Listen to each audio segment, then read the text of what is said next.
ನಮಸ್ಕಾರ.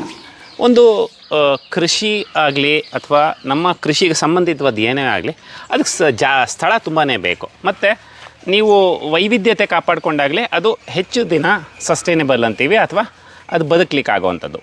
ಸೊ ನಾವು ಸಾಮಾನ್ಯವಾಗಿ ಒಂದು ಮೇವು ಹಸುಗೆ ಅಂತಂದಾಗ ಒಂದು ಹಸಿ ಹುಲ್ಲು ಒಣ ಹುಲ್ಲು ಅಂತಷ್ಟೇ. ಸೊ ನಮ್ಮ ಬೆಂಗಳೂರು ಸುತ್ತಮುತ್ತಲು ಬಂದಾಗ ರಾಗಿ ಬೆಳೀತಾರೆ, ರಾಗಿ ಹುಲ್ಲು ಕೊಡ್ತೀವಿ.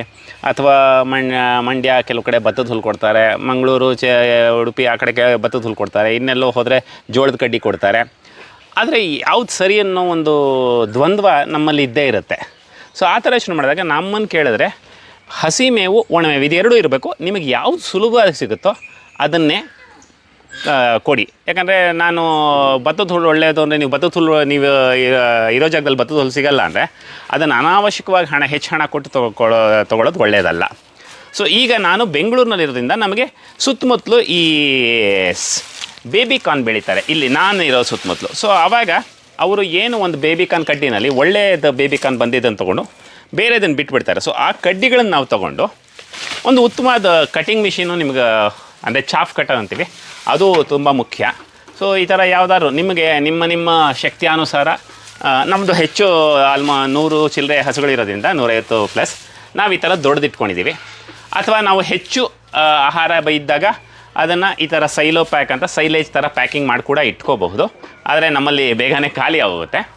ಸೊ ಆದರೆ ನಾವು ಈ ಸಾಮಾನ್ಯವಾಗಿ ನೀವು ನೋಡಿರ್ಬೋದು, ಒಂದು ಹಸು ತಿನ್ನೋವಾಗ ಸುಮಾರು ಆಹಾರವನ್ನು ಮೈ ಮೇಲೆಲ್ಲ ಹಾಕ್ಕೊಂಡು ಕಾಲು ಕೆಳಗೆ ತುಟ್ಕೊಂಡು ವೇಸ್ಟ್ ಮಾಡುತ್ತೆ. ನೀವು ಯಾವಾಗ ಒಂದು ಗೋಶಾಲೆ ಅಂತ ಮಾಡಿರ್ತೀವಿ, ನಮಗೆ ಫಂಡ್ಸ್ ಪ್ರಾಬ್ಲಮ್ ಇರೋವಾಗ ಆದಷ್ಟು ಊಟ ವೇಸ್ಟ್ ಆಗ್ದಾಗ ನೋಡ್ಕೊಳ್ಳೋದೆ ತುಂಬ ಮುಖ್ಯ. ಆದ್ದರಿಂದ ಕಟ್ ಮಾಡಿ ಹಾಕಿದಾಗ ವೇಸ್ಟೇಜ್ ತುಂಬ ಕಡಿಮೆ ಆಗುತ್ತೆ. ಒಣಮೇವಿನಲ್ಲೂ ಆ ಪ್ರಾಬ್ಲಮ್ ಇರುತ್ತೆ. ಆದ್ದರಿಂದ ನಾವೇನು ಮಾಡ್ತಾಯಿದ್ದೀವಿ, ಒಣಮೇವಿನಲ್ಲಿ ಈ ಬೇರೆ ಬೇರೆ ನೀವು ನೋಡಿರಬಹುದು, ಈಗೆಲ್ಲ ಜೀನಿ ಅಥವಾ ಬೇರೆ ಬೇರೆ ರಾಜ್ಯಗಳಲ್ಲಿ ಈ ಸಿರಿಧಾನ್ಯಗಳ ಉತ್ಪನ್ನಗಳು ಮಾಡ್ತಾರೆ. ಆ ಸಿರಿಧಾನ್ಯಗಳ ಉತ್ಪನ್ನಗಳು ಮಾಡಿದಾಗ ಅದ್ರ ಹೊಟ್ಟು ಬರುತ್ತೆ.